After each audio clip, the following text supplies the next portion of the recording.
Spring and autumn are probably my favourite seasons, but one garden job in particular that marks the end of autumn is especially poignant, and one I have difficulty enjoying. It's the cutting back of the rose bushes. It's such a destructive act at a time when everything has grown and developed to such an extent that these big, beautiful, blooming roses with so much growth in the leaves and stems. So often the entire plant can literally quadruple in size in one season, and then we must cut them back to a few inches above the ground. And sometimes there are still flowers on the stems. But that act of cutting them back is essential for the plant's future growth. So throughout the winter, all the plant's energy goes into its root system, buried deep underground where no one can see where the work is happening, to develop a stronger, healthier and bigger plant for the next season. And so we cut back and lose the things we enjoy and love in order to grow, and in time enjoy something new that will grow from the very place where we severed it. Okay, bye. Hello everyone, my name is Jez Rose and welcome to episode 2 of Do It Different, this new weekly podcast that sees a slight change in style to my previous podcast because it's just us. It's just you and me navigating my thoughts on becoming the best version of us out loud. But back to roses. Now for me, that autumn job of cutting back the roses, it's a real event. I take my time, I'm very present in its poignancy, and it marks the end of a season, the beginning of a period of hunkering down, shorter and darker days and being indoors more.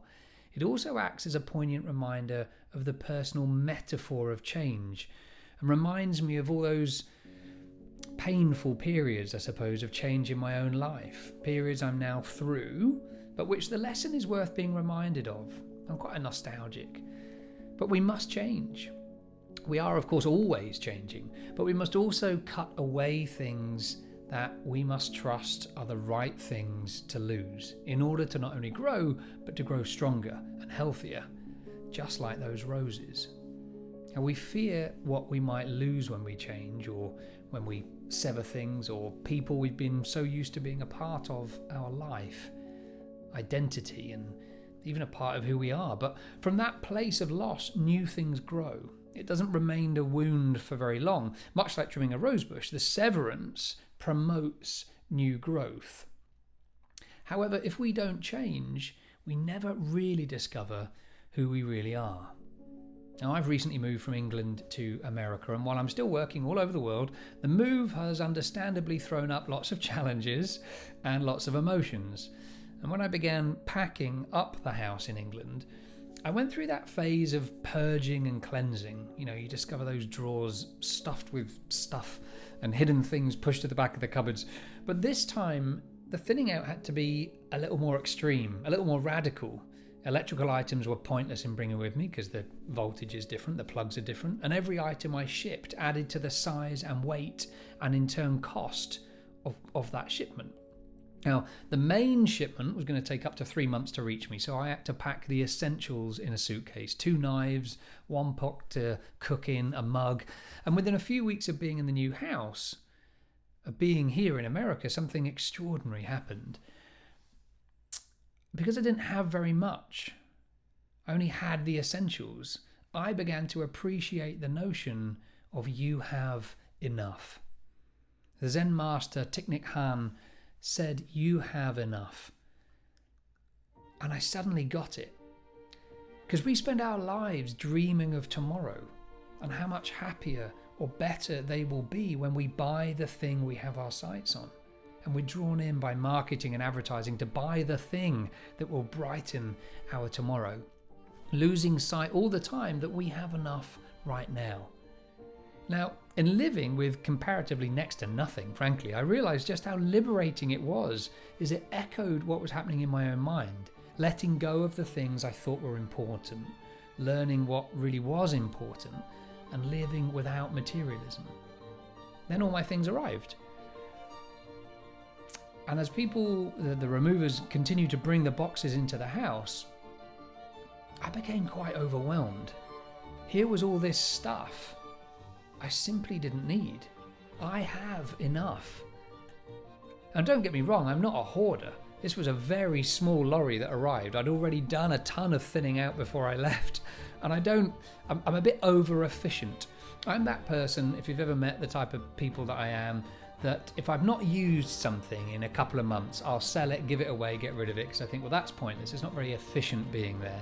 And invariably, 3 to 6 months later, I need the thing, I have to buy it again. I'm that person. So don't imagine that I'm some incredible hoarder where there's tons of stuff. You know, most of my possessions were books. I had over 3,000 books at one point. I thinned that out over a couple of moves. What else have I got a lot of? I think that's it. So the only thing I could do with all this stuff that was arriving, that frankly was quite triggering, was to begin cutting back again, selling those things I knew I didn't need, which were all the fallout from a period of my life where I was buying things to help make me happy. And I don't think we have to be in a place of trauma for that to happen. I think you, even though I don't know you, listening to this, will absolutely have things that you don't need. You'll absolutely have things that you bought to help make you happy. Whether you've admitted that or not to yourself is another story. But it's extremely difficult to grow, to start anew, when you're living in the past or in the wrong story. Without cutting back the roses, the plant becomes unruly and untidy. It also increases its chances of disease. Who knew this podcast was going to become a little insight into gardening and a gardening tip program as well. But we need to cut back in order to rebuild. And rebuilding doesn't mean adding more things. It means giving us the space and freedom to focus on us, to discover what we really need. And the more I've come to truly know myself, which is a lifelong journey, but one so fascinating and enjoyable, I'd recommend it to anyone. And the more I've deeply explored the human condition, the more I've come to realize just how trapped we become by material things. They begin to define us without us knowing it. They change us. They make us less human because our identity and ability to know who we are is wrapped up in them. And some things are hard to let go of. Not because they are sentimental or have memories, but because we feel so attached to them. And that's the red flag we should look out for. It's not about the physical object. It's about what you're holding onto. Why do you feel you need it? Are you seeking happiness in material things or from within yourself? And it's only when we let go and cut back can we really truly grow. And when you know, you know. Even if you pretend or say otherwise, there's that deep down sense of knowing. And we can ignore it all we want, but you know.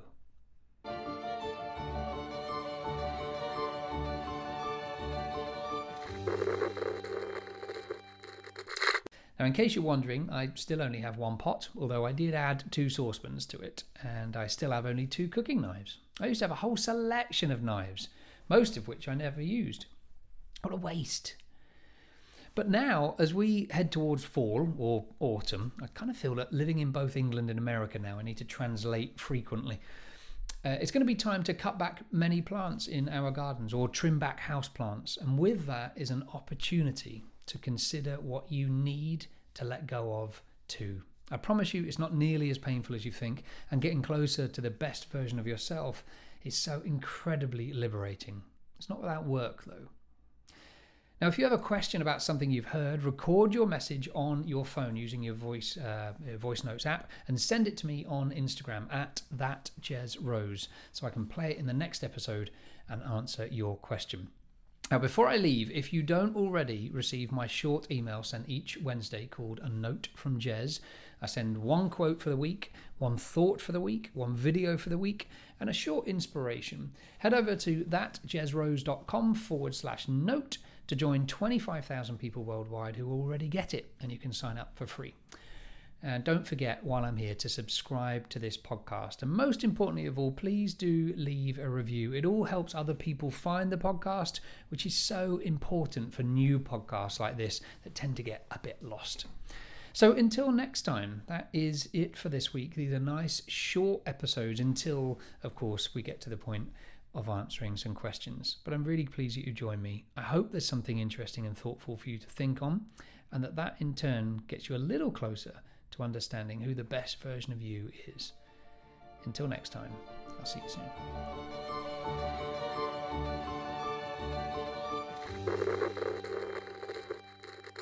Okay, bye.